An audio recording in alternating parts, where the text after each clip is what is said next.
Welcome everyone. Hari Om, everyone. I just wanted to say today is our fifth Vanaprastha session, actually, since we started in January. So very happy. It's been going really well. Today, we're very happy to have Swami Aparajitananda ji here to talk about a great topic, silent diseases of the mind. So Swamiji, I'm going to hand it over to you. You can start with the prayer and go on. Okay. Okay. Thank you.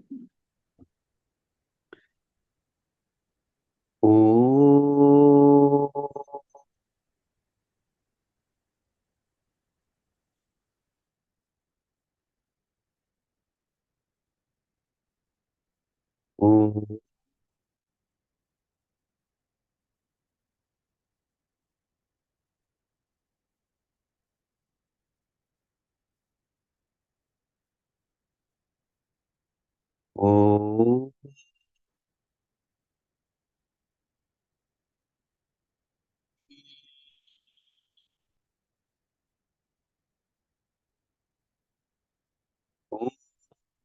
Sahana bhavatu, Sahano bhunaktu, Sahaviryam karavavahai, Tejasvinavadhitamastu ma vidvishavahai.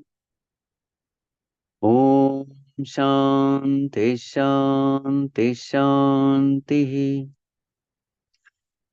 Sadashivasamarambham Shankaracharya-madhyamam Asmadacharya-paryantam Vande Guru-paramparam Shruti-smriti-purananam Alayam Karunalayam Namami Bhagavat-padam Shankaram Lokashankaram Shankaram Shankaracharyam Keshavam Badarayanam Sutrabhashyakrutau Vande Bhagavantau Punah Punah Samasta Kalyane Niratam Karunamayam Namami Chinmayam Devam Sadgurum Brahma Vidvaram Sadgurum Brahma Vidvaram.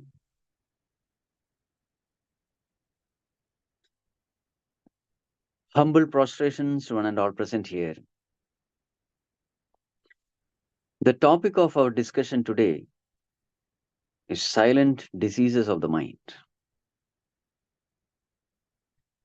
You see, there is a close relationship between the disease of the body and the disease of the mind. The name itself is dis-ease. So that which puts our body in unease is called disease. It's a sickness of the body. We are not at ease when there is disease. So this is true with the mind also. So anything which disturbs the mind is a disease of the mind. Because all of us want peace of mind. A peaceful mind is a healthy mind. And how do we experience a peaceful mind?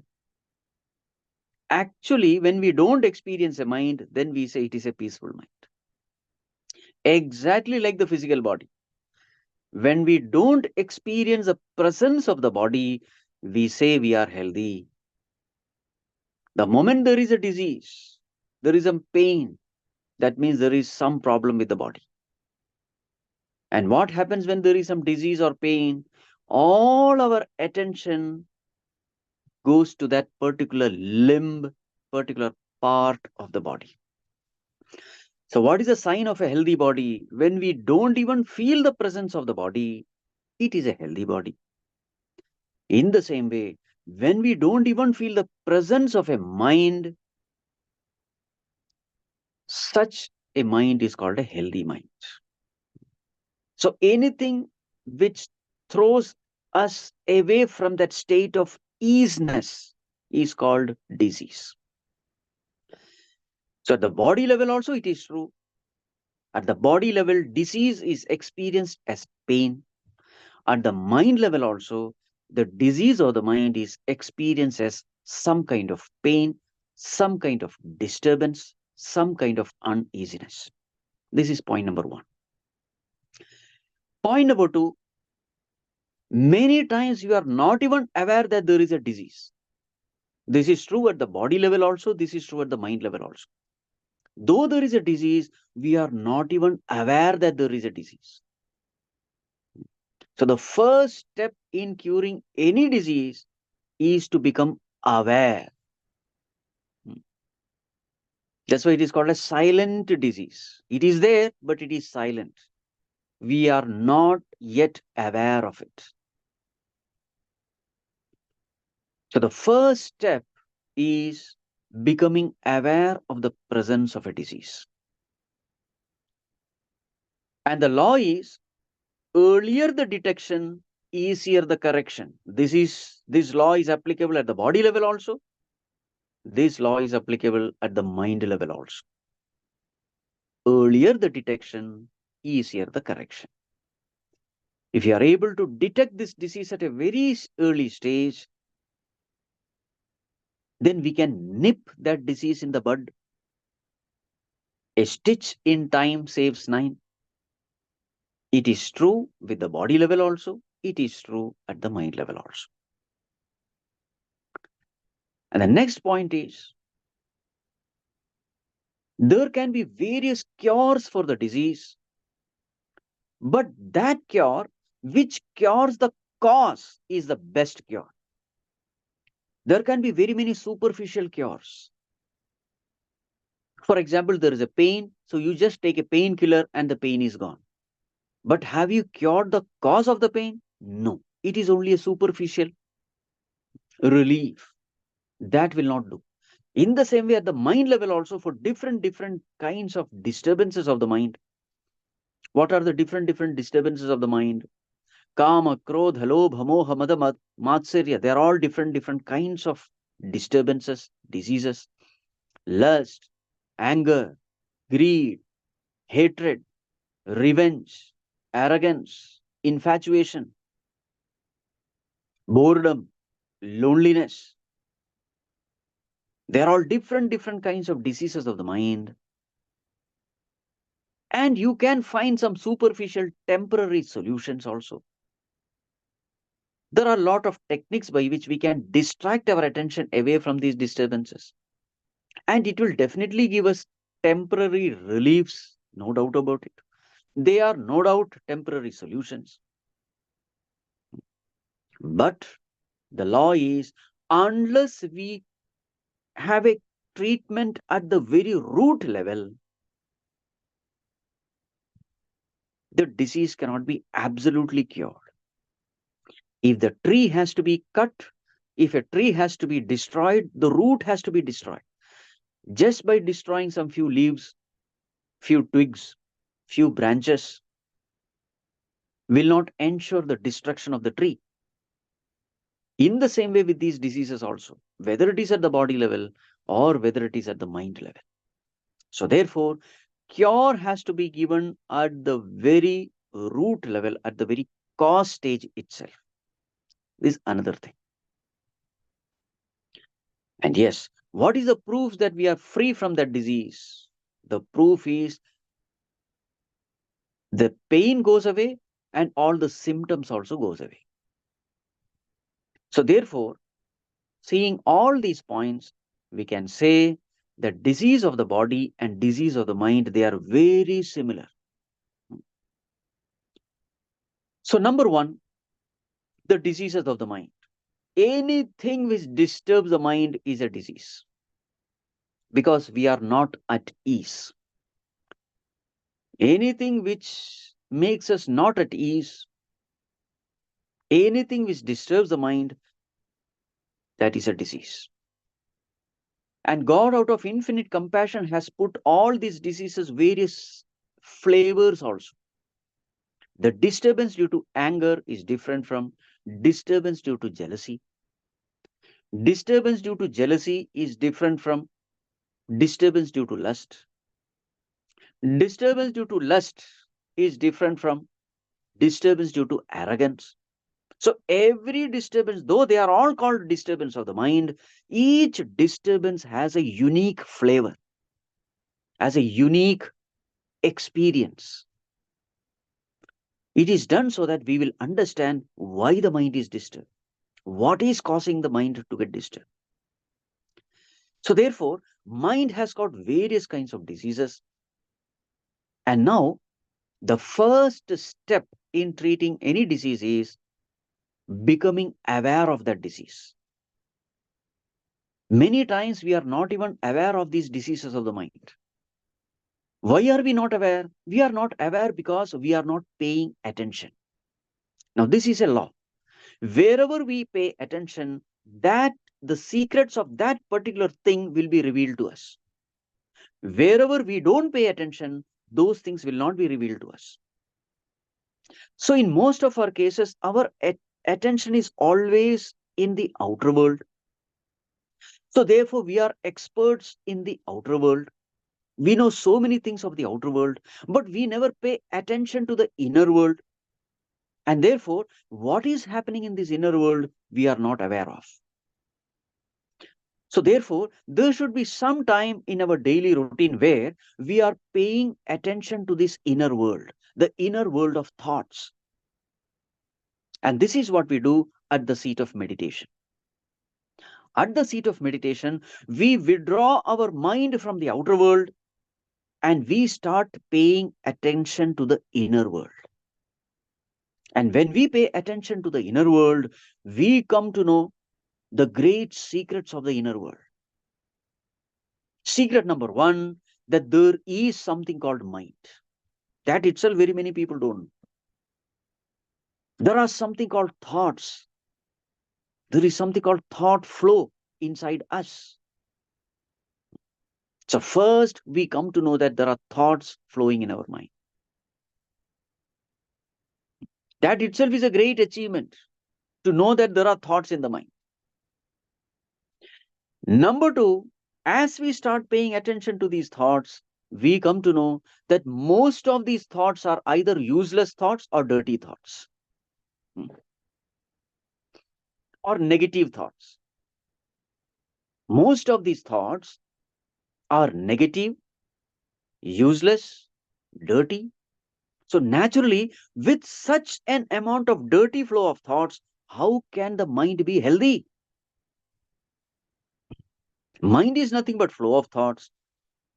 So, an unhealthy mind is nothing but flow of negative thoughts, flow of useless thoughts, meaningless thoughts, pessimistic thoughts, thoughts which are divorced from reality, right thinking. So, therefore, we come to know that this mind is a sick mind filled with sick thoughts. Now, we have to become aware of it. And to become aware of it, we have to pay attention to it. So, the initial stages of meditation, it's all like drinking Kalakuta Visha. Knowing that, my God, I never knew that my mind was so terrible, so negative.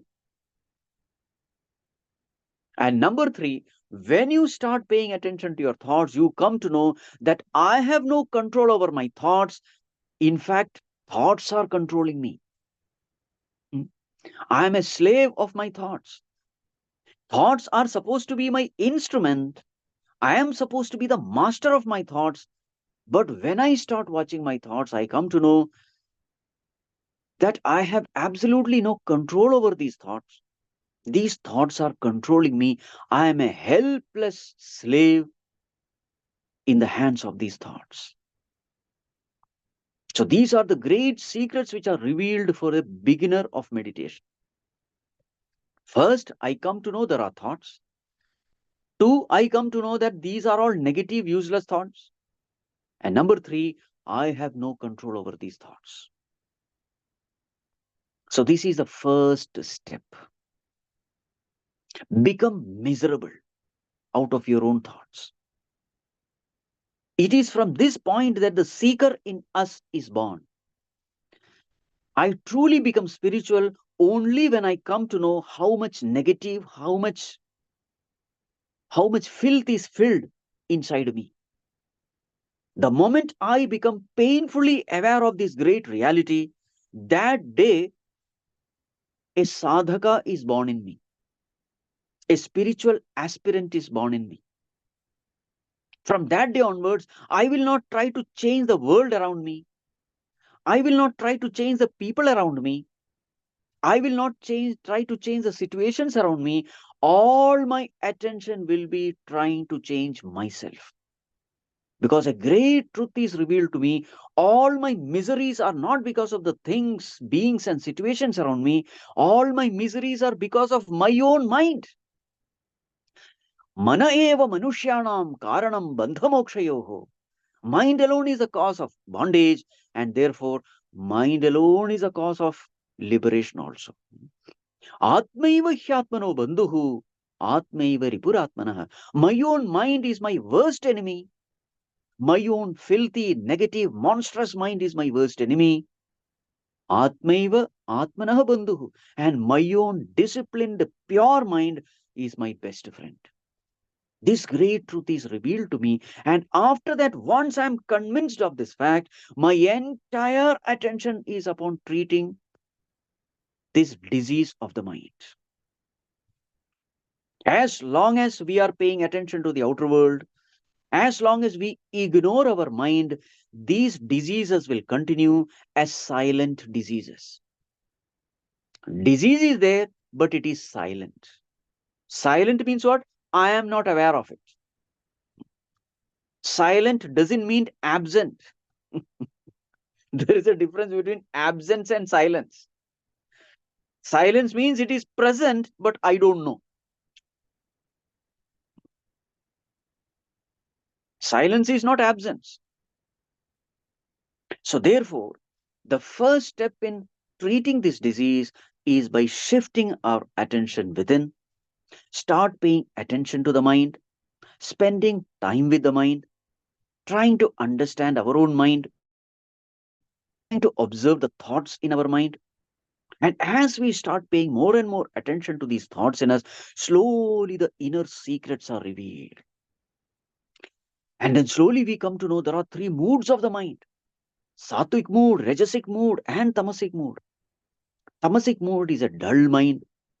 Rajasic is a very agitated, extroverted, passionate mind. And a sattvic mind is a peaceful mind. And then a great truth is revealed to us: whenever we are in the prayerful mood, whenever we are in a selfless service mood, meditative mood, the mind is sattvic. And when the mind is sattvic, such a mind cooperate with us. Such a mind is filled with positive thoughts, and such a mind is a pure, disciplined, obedient mind. Such a mind is a cheerful mind. And then we start paying more and more attention to sattvic practices, which makes the mind sattvic. And then another great truth is revealed to us. What is that?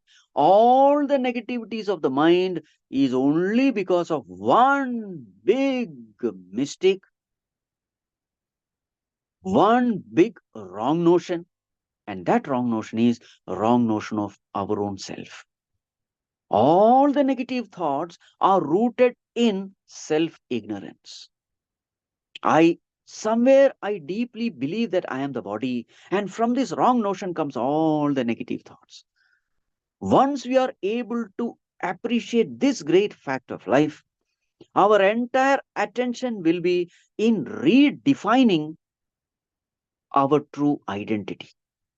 Because we come to know that the moment I consider myself as consciousness, all the negative thoughts automatically disappear. And the moment I misunderstand myself to be the body, suddenly all these negative thoughts appear. So, therefore, I don't have to chase these negative thoughts. The only thing I have to do is chase that source from which all the negative thoughts emerge. And I come to know that the source is the wrong notion about one's own self. So, therefore, if I can again and again reiterate right understanding about the self and eliminate the wrong notion regarding one's own self, then automatically everything falls in place. Just like the moment light is brought in a dark room, everything becomes clear.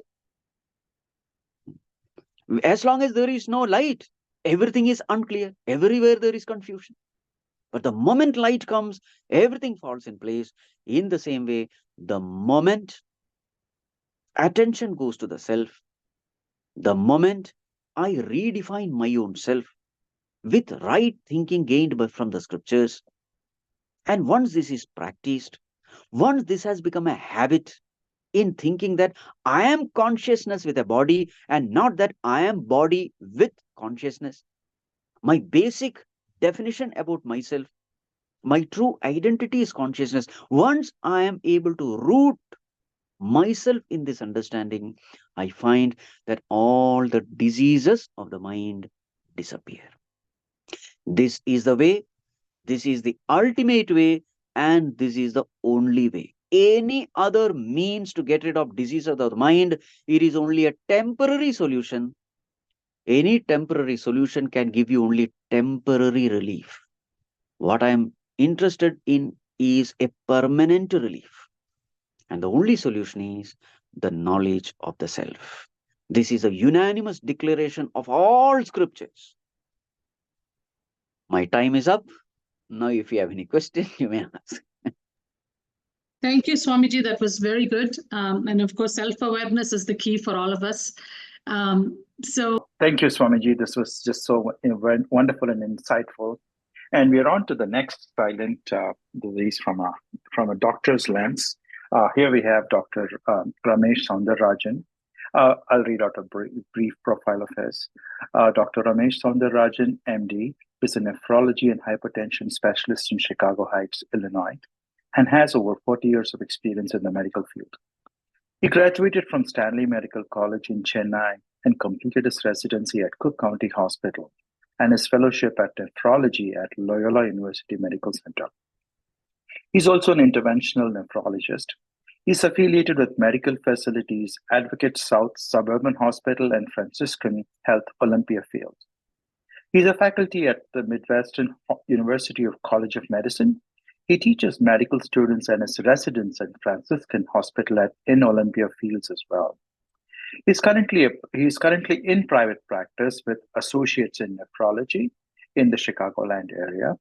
He's very dedicated to his patients and believes in educating and empowering his patients to take care of their own health and well-being. Please welcome Dr. Ramesh Soundarajan. Thank you. Hello, everybody.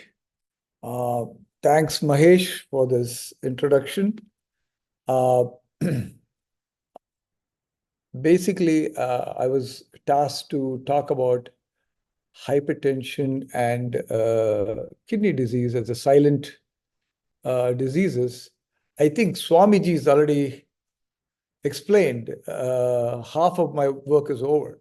He said just being aware of your disease is most of the battle. Once you know you're aware of it, then you can fix it. So I think he's already started the introduction for this topic.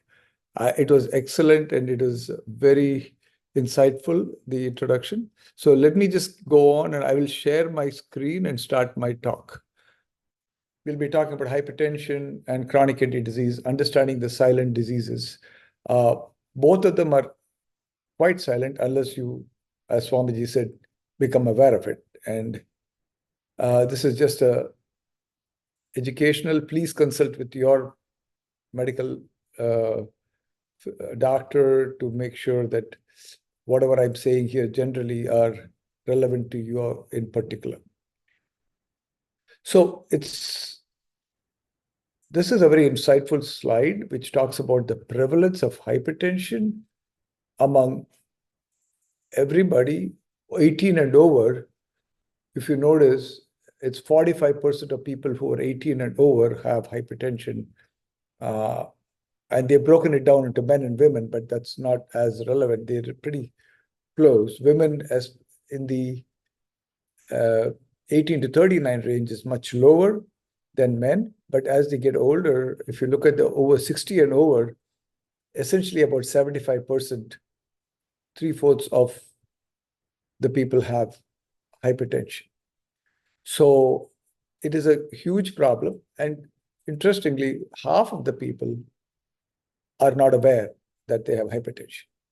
And among the half who are aware, it's gotten slightly better, but only about the half of them are controlled. So we have 3/4 of the population who have uncontrolled hypertension. So this is a big concern and a problem in our society. And this is world over. It's not just in America. So this is basically the definition. This definition has moved around over the last 30, 40, 50 years. So this is the most current definition of hypertension. And just to make it simple, there are 3 numbers we look at when you check your blood pressure. One is called systolic, which is the higher number, diastolic, which is the lower number. And then we always check the pulse along with it. A lot of times they report the first and the second, but they forget to tell the third, which is also a very important number to help treat blood pressure. So, and there was a big controversy for many years about the age. And if I remember when I was in medical school, and probably some of you are still holding on to that concept, that blood pressure should be age plus 100. So if somebody is 20 years old, it should be 120. But if they're 80 years old, it's okay to be 180. And that is so wrong. So we need to try to get pressures as reasonable as possible, closer to 120, to help with the cardiovascular and renal benefits.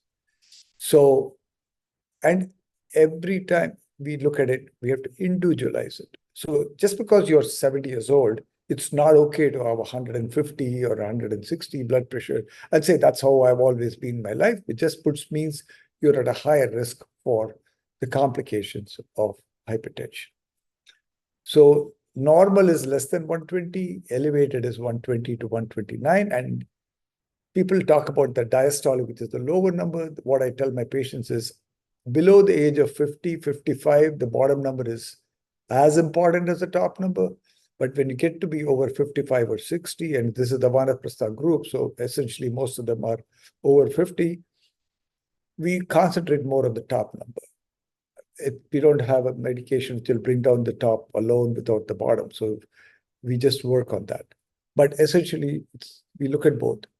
When you get to 130 or 139, it's considered to be stage 1 hypertension.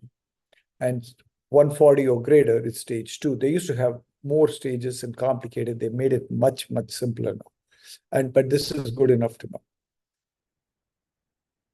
So I also thought I will specifically say, one of the things I tell all my patients, and one of the reasons I say I empower my patients to take care of themselves.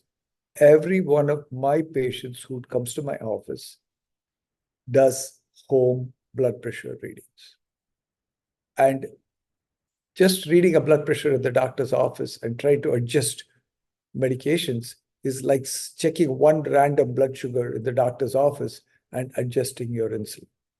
And most of you, probably some of you are diabetics who know, you look at the blood pressures at home, and all of you are aware of A1C, which is an average reading for 3 months. I'm not talking about diabetes today, but it's very important that home blood pressures are measured.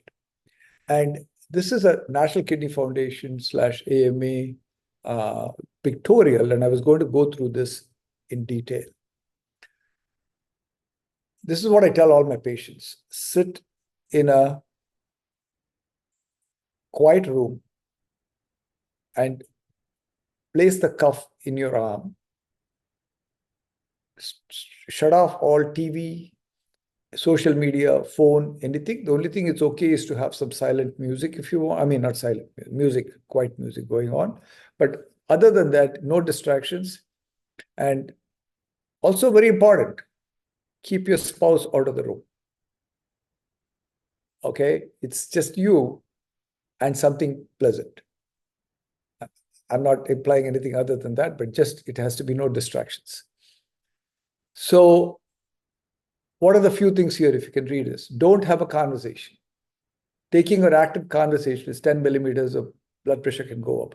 Every one of you have seen you walk into the doctor's office, your nurse will take the blood pressure. She's talking to you. You're actually 10 minutes late, but your doctor's probably 30 minutes late.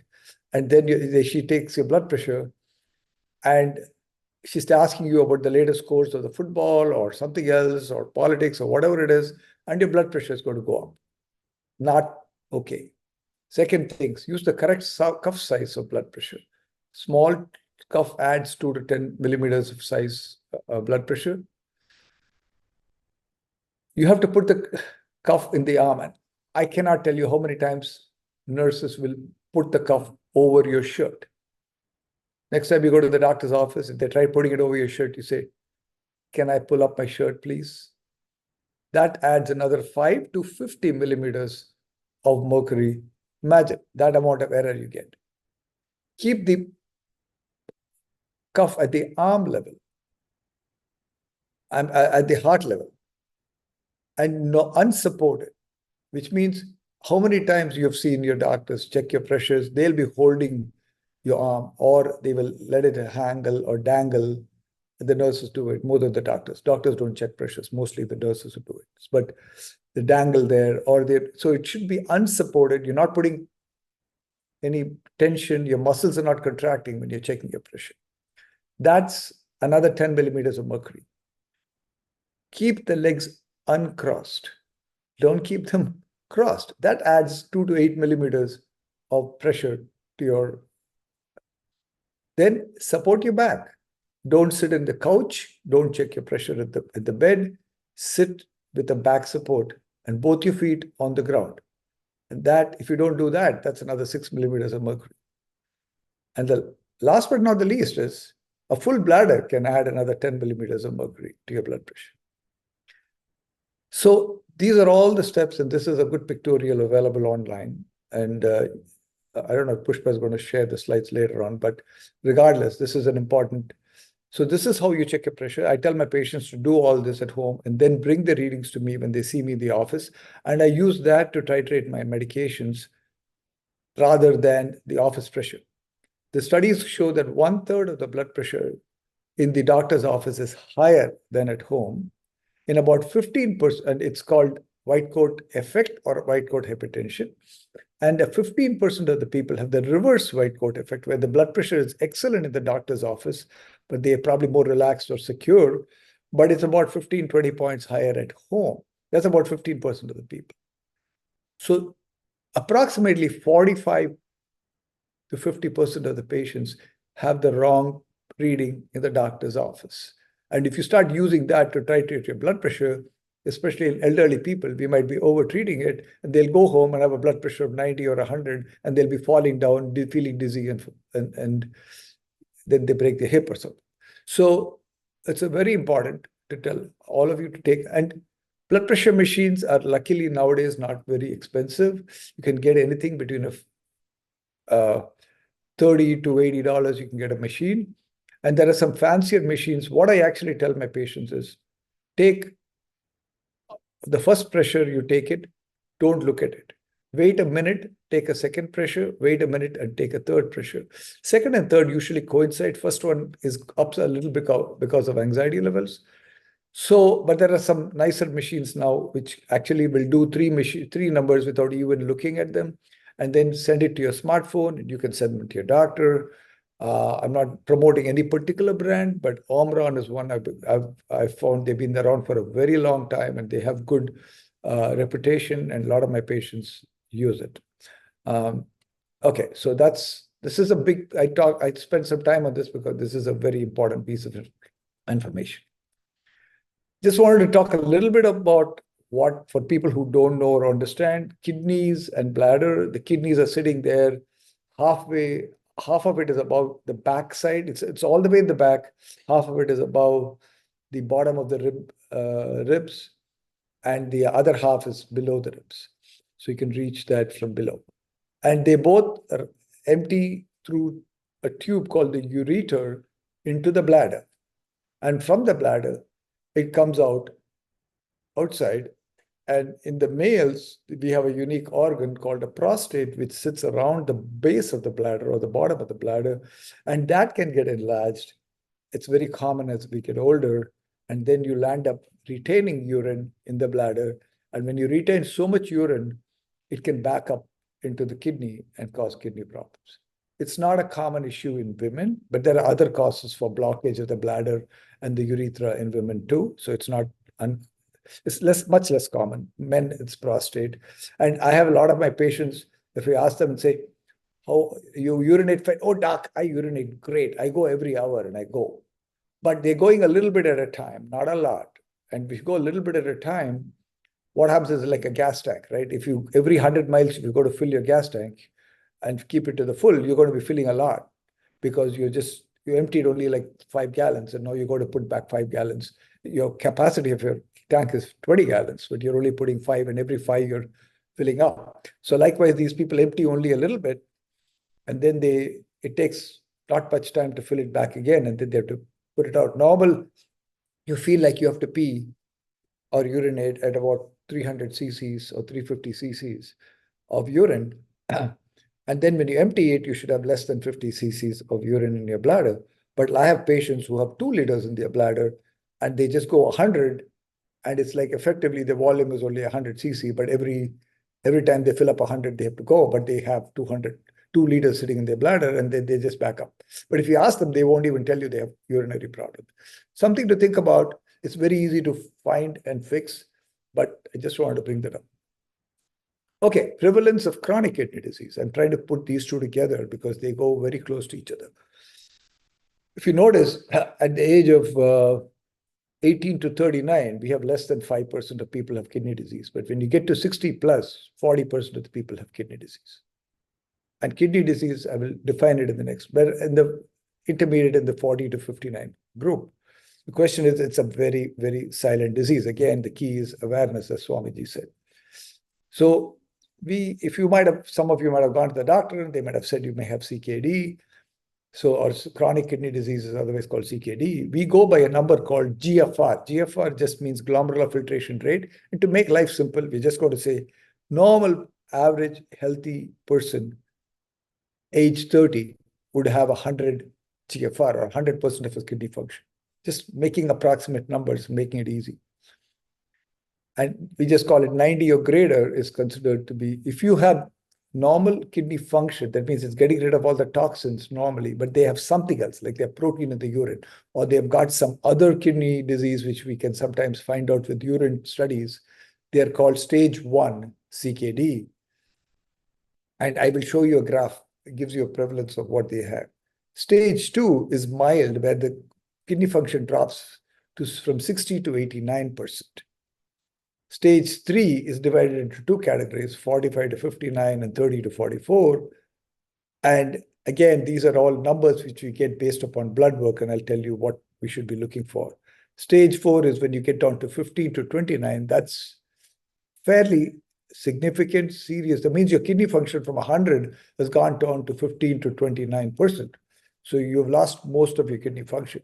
But interestingly, most people don't know they are at even this stage unless they get blood test and find out, because they're quite asymptomatic at this stage. Interestingly, there are things happening in the blood level, but a lot of people may not know, especially in developing countries where they don't go to the doctor. It's very easy to find out. Even here, a lot of people, because the blood work is not as effective or as sensitive in picking up, we may find that we are missing stuff. Stage 5 is very severe kidney disease, where you may land up having a lot of symptoms, or you might land up needing dialysis. So those are the 5 stages. A lot of my patients ask me, what stage am I in and how is it moving and stuff like that. Next is, this is a kind of a graph, tells you what is the prevalence of different stages. If you notice, and we can go back all the way to the right side, a 2017 to 2020 graph. If you look way back on the top, you see that dark brown mark, not even the dark brown mark. Above the dark brown mark, there's a black mark. You can barely see it on this graph.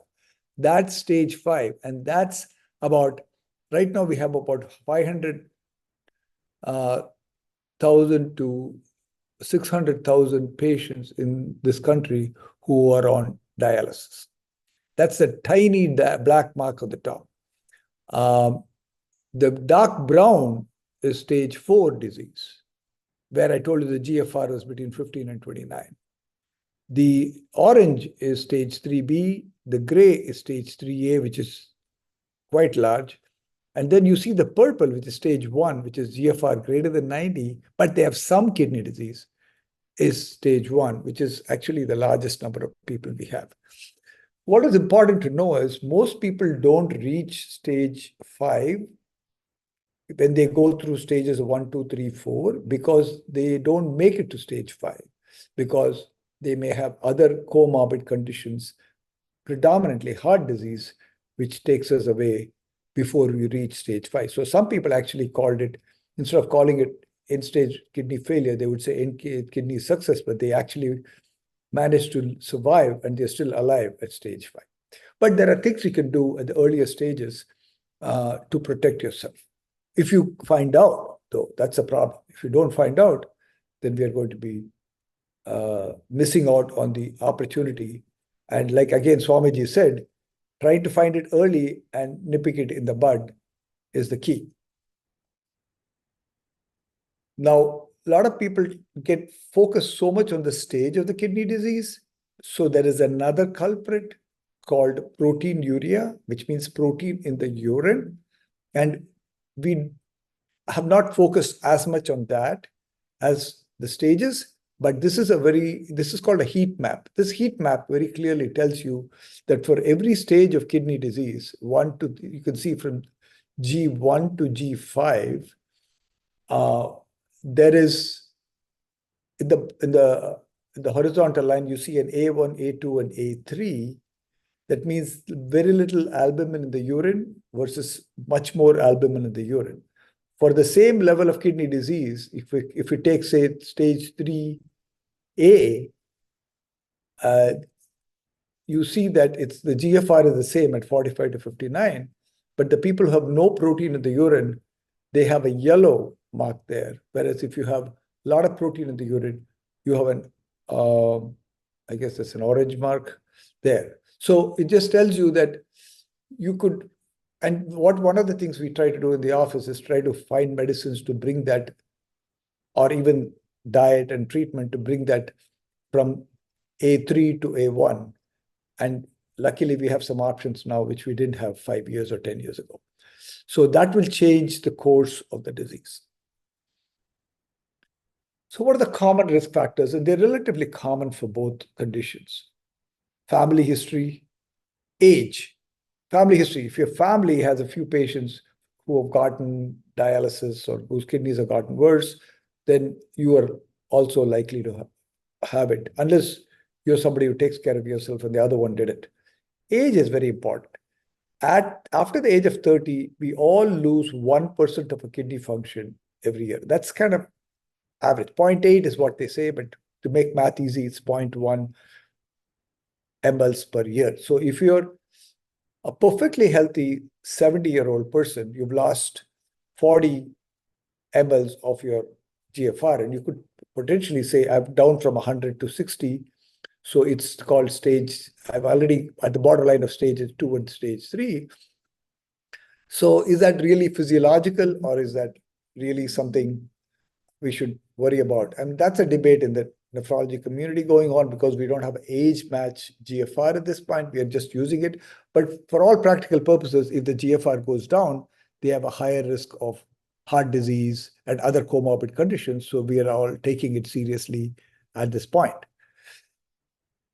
But for a person who has got diabetes and protein in the urine, they actually lose GFR at 5 mLs per year.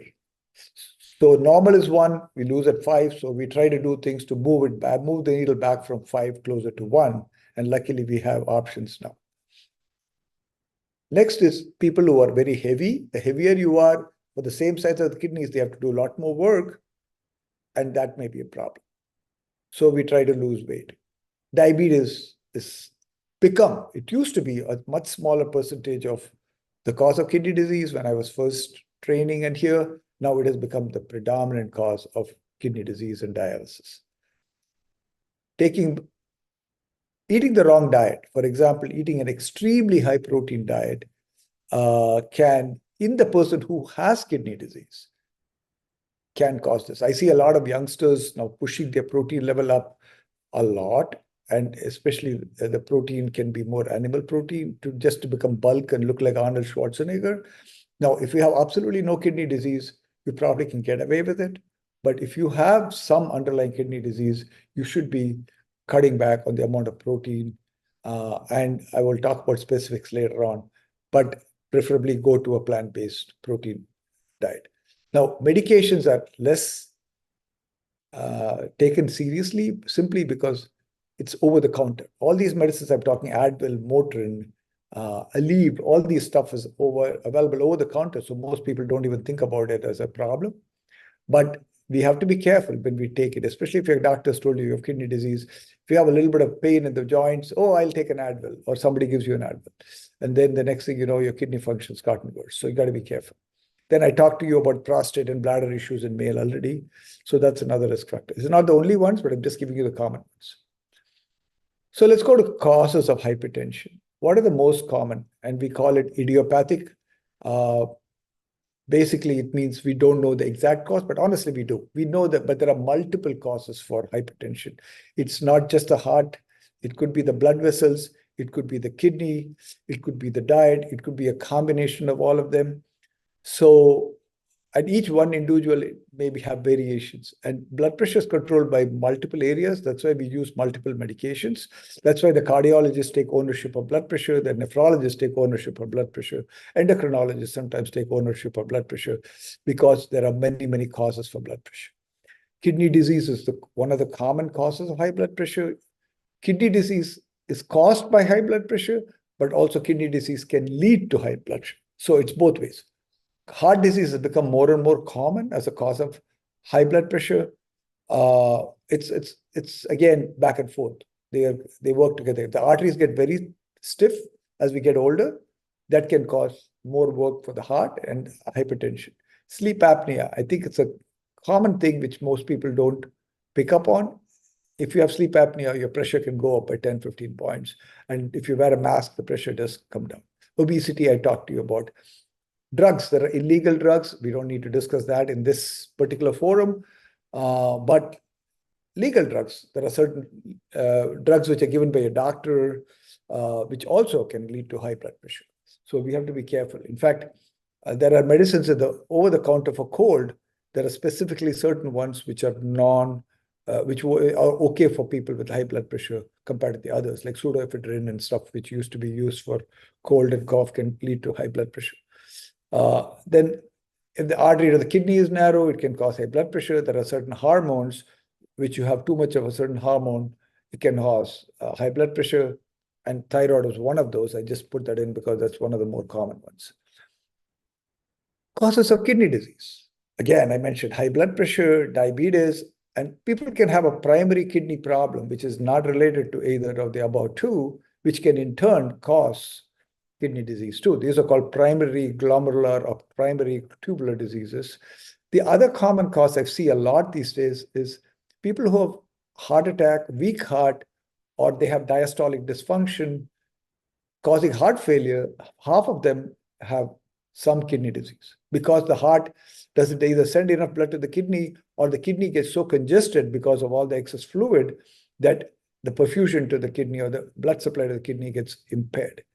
Then, as I said, medications, keep bringing this up, non-steroidals, which are called the Advils and Motrins and Aleves and all are called, they can all lead to kidney disease too. There are certain types of cancer which can affect the kidney, and cancer has become more and more and more common in the last 30 years. And then there are medicines you use for cancer, which can affect the kidneys, and I'm seeing a lot more. There are so many new medicines which are used to treat cancer, and they actually can have people who we didn't think could survive 5 years ago are all doing okay, but they're all affecting the kidneys. Patients who have heart transplant, liver transplant, that medicines can cause kidney disease too. Then I talked to you about the blockage of urine flow even before. So that's another cause. And people don't know sometimes. I've seen patients, all you have to do is drain the urine. Sometimes in the hospital, we just land up putting a Foley catheter, but other times there are other ways. It's a plumbing issue. Clear the plumbing, the kidney will improve. So again, now let's go to the symptoms of high blood pressure and kidney disease. And this is where the silent disease comes. A lot of my patients never knew they had high blood pressure. I see a lot of African American patients in my practice in the south side of Chicago. They're in their 20s and sometimes in their 30s. They told, oh yeah, some doctor told me, or my high school physical, somebody told me a long time ago that I had high blood pressure. I never paid attention to it. And 10 years later, they come back and now they're ready for dialysis. So it can be that bad. So it's important for monitoring, being aware, as Swamiji said. Yeah, and some people say, oh, I know when my blood pressure goes up, I can feel it. Wrong. You can't. You don't know. I mean, maybe you'll get a headache, but the headache has so many reasons you don't know. But headache, dizziness, nosebleeds are when your pressure gets really high. But honestly, everybody is different, but it's asymptomatic a lot of times. Likewise, chronic kidney disease can also be silent till I have patients who show up in CKD4. That's not, and sometimes even CKD5. So, like I said, it's very silent. But what are the symptoms of kidney disease? Actually, late stages, you get fatigue. Sometimes you can have swelling. They can keep urinating till they need dialysis. So it's not like, oh, I'm urinating fine, so I shouldn't need dialysis is the wrong answer. So some people have swelling, not everybody does. Changes in the way of urinating. Some people have bubbles in the urine. And don't get scared. Everybody in our Western system, commode, if you go, you can have a little bit of bubbles and it'll go away within a few seconds. Whereas if the bubbles, it's like soapy bubbles, like somebody went to a bath and put soap in it, and it stays like that, that takes away the surfactant effect of the urine. And so the bubbles will last a long time. And surface tension is changed because of the protein in the urine. That's a different story. If that happens, I have patients of mine who goes away and then it comes back, then I know the kidney disease has come back. That means they have a lot of protein in the urine. But a lot of people call it, say, bubbles, but it went away. It's usual, so don't get worried just because you saw a few bubbles, but it'll go as long as it goes away quickly. Okay, how do you diagnose blood pressure? Like I said, if people go for these camps where they just check blood pressure in the social areas or some volunteering places, or if you go to your doctor's office, hopefully all of us at this age, we're all going to your doctor's office on a routine basis. You're checking the pressure, but like I told you, it's not a bad idea to get a pressure machine at home and monitor it, even if your doctor said your pressures are great. Then we do something called ambulatory blood pressure monitoring for people who have what we call as a white coat effect, or it's not getting better. They just have blood pressure high in the doctor's office, but it's great at home. How do they know that? So we actually hook a 24 hours monitor, put a cuff and send them home with a small machine it's this small, and you hook it to the side. But every 30 minutes or 15 minutes during the daytime and 15 to 30 minutes at night when you're sleeping, it'll check your pressure. And we look at that readings and the curves and the graphs to say if there is a problem. But it's basically home readings, office readings. That's how you pick it up. How is chronic kidney disease diagnosed in the earlier stages? It's all blood test and urine test. So typically, if you're a diabetic, doctors always check your urine and they should check your urine. They check a blood. They always check a thing called creatinine, and they give you nowadays a thing called estimated GFR. There is one more test, which I was going to put down here, but I put it down later on. It's called cystatin C. It's a relatively new test, which we use also sometimes because creatinine is also, not only is it dependent on the kidney function, but it's also dependent on muscle mass. So if you've got a very low muscle mass, your creatinine may still be within the normal limits, but it may not show that your kidney function is not very good. And they look at your age. All the computer knows is your age, your sex, and your creatinine. It doesn't know if you're a 6'2" person or if a 4'9" person. So they're just going to give you an average population based GFR for that person. So to be more individualized, I think a cystatin C will be helpful. And sometimes I order what is called a 24 hours urine to calculate what is called a creatinine clearance for the patient. It's a little more cumbersome, but that's more individualized and personalized for the patient.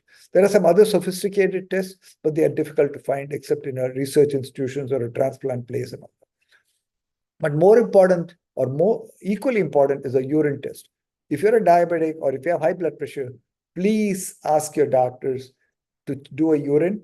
And if they do a urine, they sometimes do a regular urine. Tell them, hey, can you do an albumin creatinine ratio? I brought that in another slide to reinforce it too. That's not done very commonly, but we in the kidney world are trying to tell all the primary care doctors, please start ordering urine albumin creatinine ratio, because that's the earliest way you can pick up kidney disease, which you will not pick up even with a routine urine analysis. So that's something I wanted to make our people aware. All our nephrology community is making the primary care doctors aware of it. But as a public, you can also go ask your doctors, hey, can you do that or have you done it? Sometimes they casually happen to do an ultrasound of your kidney or liver, and they may find blockages, they may find some other stuff. That's another way you can find out what's going on with your kidneys. Okay, now that you've kind of either diagnosed or your doctors told you, or you're worried about it because you have a risk factor, you've got a brother or an uncle or somebody else who's got kidney disease, what can you do? There are things you can do with your lifestyle. Lifestyle changes, you can do stress management, and we are all part of the mission, or some of us are, and some of maybe the outsiders are. Figure out ways to decrease the stress level in your mind. And this is perfectly segues into Swamiji's lecture again about stress management and meditation and going internally and try to figure out what your thoughts are doing in your mind and how you can manage those. Then diet. Okay, diet is very, very, very important. I cannot stress it enough in the kidney disease. And I'm not saying it just because my wife's a dietitian, but it's very important. And the well-studied is called the DASH diet for high blood pressure. And you guys can just go online and look it up. It's mostly a Mediterranean diet consisting of whole foods, whole grains, less or no processed foods if you can avoid it. They do allow a small amount of animal products, which is fish and stuff, but definitely that can be minimized. But that's for the hypertension. That's called dietary something about hypertension, if I can remember the acronym. Dietary approach to stopping hypertension, DASH. Plant-based, I'm a big fan of plant-based because there's more and more and more data on plant-based diet for kidney disease.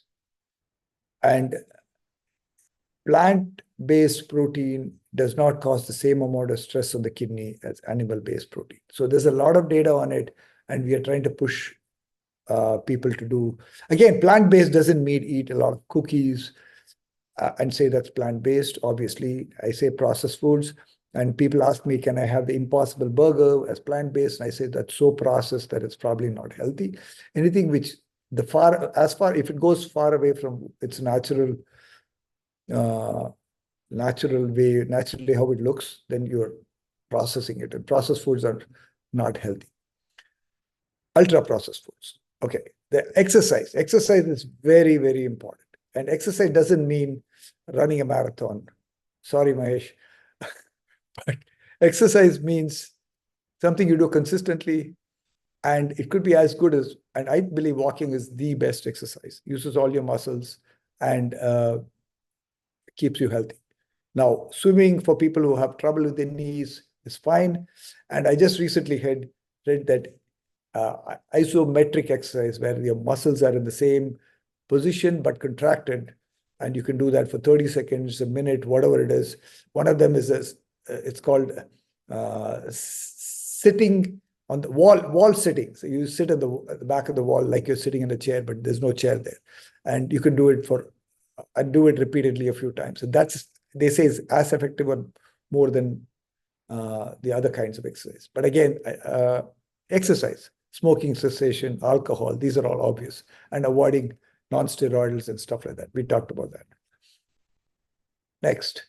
Okay, so how do you treat high blood pressure? Okay, so we talked about the non-pharmacological methods. And one of those, before I forget, I didn't mention it, is increasing fruits and vegetables. We talked about that in the DASH diet and all that. But also what is important, they've already done interesting studies saying that as long as you don't have kidney disease and your doctor doesn't tell you that you should not be eating potassium containing foods, high potassium diet is actually considered to be equivalent to one blood pressure medication. So you have a normal kidney function, you have high blood pressure, you can consume foods which are high in potassium, which actually can be equivalent to one blood pressure medicine. There was a very interesting study in China. They took 10 villages and put them on a regular salt diet, and another 10 villages, they put them on a different salt where 70% was sodium chloride and 30% was potassium chloride. And they watched these people for a whole year, and they found there was a significantly lower incidence of heart attacks and strokes in the 10 villages where they used the combination of potassium and sodium chloride rather than the plain sodium chloride. Having said that, in the American average diet, 70 to 80% of the salt is in prepackaged foods. Unfortunately, in America, we eat a lot of prepackaged foods. So they say, oh, we don't add a lot of salt in our diet, but they're all eating canned foods and other foods from boxes, which are all full of salt. So that's where the problem is for American food. So if you're eating fresh, cooking fresh, like hopefully a lot of our audiences, try to obviously minimize the salt, but also try to use a higher potassium. And there are some commercially available salts like that. Other than that, the doctors will put you on multiple medications. They're called RAS blockers. They're called diuretics. They are called calcium channel blockers. They're called beta blockers. And I'm not going to go into all those things. That's a little too technical. But for the management of chronic kidney disease, within the last 5 years, we have come across some wonderful tools in our pocket, which we didn't have before that. Before the last 20 years, if you have chronic kidney disease, the only treatment we had is RAS blockers, which is usually some kind of sartan, losartan, irbesartan, or one of the pills called enalapril or lisinopril. Those were called RAS blockers. That's all we had for 20 years. The last 5 years, we have this thing called SGLT2 inhibitors, which is usually came up as a diabetic medication, but now both the heart doctors and the kidney doctors are using it. And one hint also is, if you go to your primary doctor and you have protein in the urine and you have kidney disease and they are not putting you on an SGLT2, you can ask them why. And if they say, oh, your A1C is good, that's why I'm not putting on it, then just say it's good only if you're told that you have kidney disease or something. So what I'm saying is that's one thing. There's another group of agents called mineralocorticoid antagonists. They are also very useful for the kidney disease. I mean, these have to be written and given by people who have experience with these medications. GLP-1 antagonists now are the ones you've heard the advertisements of Ozempic and Mounjaro and Wegovy and all those things. They not only help the kidney, they help the heart, and now they're saying it's very good for fatty liver too. So those are all agents which can, but of course, people need to be comfortable and familiar with these. Your primary care doctor should know about all these, or if you're seeing a kidney doctor, please, they should be talking to you about those too. Then kidney disease has a lot of other things we treat. In fact, when a patient comes to see me in my office, I manage their to make sure they don't have any acute problems. They look at their fluid level, make sure they're on the right amount of water pills, not too much, not too little. Whether they've got anemia, we take care of the anemia. We take care of their sodium, their potassium. And if they have something called acidosis, I put them on some baking soda, which is also sometimes protective for the kidneys.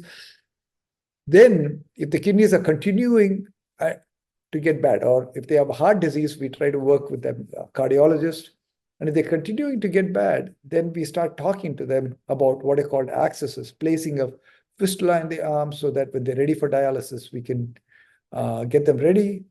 Or if they're not a candidate for dialysis, we talk about that. Or if they're candidate for a kidney transplant, we talk about that too. So a nephrologist does a lot of things as they see the patient. And if they're anemic, you can treat the anemia before they even go on dialysis, giving them a shot called erythropoietin, so that they don't feel very fatigued and tired. Because if you transfuse patients with kidney disease, then it's harder to get them a kidney. So we try to avoid transfusion if possible. But of course, if their hemoglobin gets really low, they need a transfusion, they need a transfusion. So these are all the things. Then I tell my patients, be nice to your family members because one of them can give you a kidney. So try to give them Christmas presents and then try to be nice to them. That also helps. Family member giving kidneys, those kidneys last way longer than if you get on the list. Unfortunately, on the list in Illinois, the waiting period is about 5 years to get a kidney. And sometimes we get my patients on the list way before they need dialysis. So then when they're ready for dialysis, or they can get what is called a preemptive kidney transplant too. So these are all options. And within dialysis, we have dialysis where you can do it at home by yourself, so you're a lot more free. And then, or you show up in a dialysis unit 3 times a week and get your blood cleaned out. So these are all the different other options available. Takeaway points. What can you do? This is where empowering comes in, right? Regular visits with your doctor. Don't skip appointments. Make sure you show up and talk to them and ask all your questions. Home blood pressure. Take your homework to your doctor and say, these are my blood pressures at home, doc. So this way they know what's going on. Diet, as I mentioned, is very, very important. And I think we have some links to some YouTube videos for diet and other kidney disease and high blood pressure stuff. Physical activity, like I told you, if you're able to be physically active, please do. That's more important. Stress management, we talked about that, yoga, meditation, and just don't sweat the small stuff. And then everything is small stuff. I know most of us have read that book. Then ask your doctor, if you've not had it, to check a urine analysis and microalbumin in the urine if they have not done it. And as a screen for kidney disease, along with the blood work for kidney disease, which is a blood urea nitrogen, creatinine, and this is where I mentioned that word cystatin C. It's a newer blood test, which takes away the muscle mass as an equation and can also be used along with the creatinine to tell you if you have kidney disease. And these are the YouTube links. Pushpa's links, actually, these are all her YouTube videos which talk about high blood pressure and kidney disease. And I'll let her speak a couple of minutes about that. And then, thank you. Questions? Om Sarve Bhavantu Sukhinah Sarve Santu Niramayaha Sarve Bhadrani Pashyantu Ma Kachchit Dukkha Bhag Bhavet. May all be happy. May all be healthy. May all see auspiciousness. May none suffer. Om Purnamadam Purnamidam Purnat Purnamudachyate Purnasya Purnamadaya Purnameva Vashishyate. Om Shanti Shanti Shanti. Hari Om Shri Gurubhyo Namaha. Hari Om.